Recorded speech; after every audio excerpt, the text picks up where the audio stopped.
Bugun biz Bo'stonliq tumani Burchumlik kelganmiz, Yakatutga. Mana egasining nomeri Jasur. Qaranglar, qanaqa dachaga kelganmiz. Yozgi dachalarni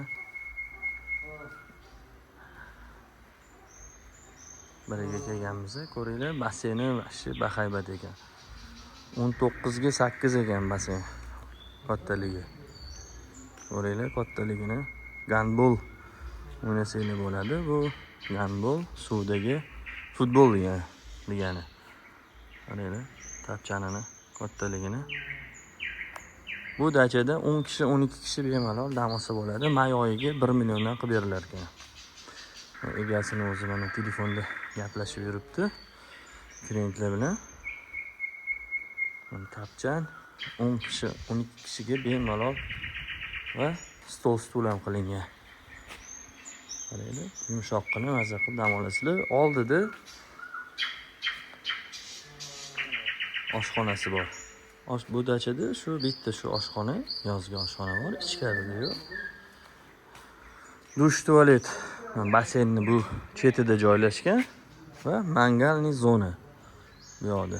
Qaranglar, dachani kattaligini.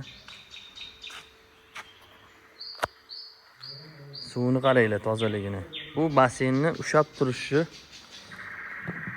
o'zi ham anchagina sarmoyaga ketadi. Hozir sizlarga yotoqxona va bilyard, tennisni zonasini ko'rsataman. Egasi nomerini qoldiraman, bemalol kelishib olsanglar bo'ladi. Qaranglar. Tabiati juda ham chiroyli.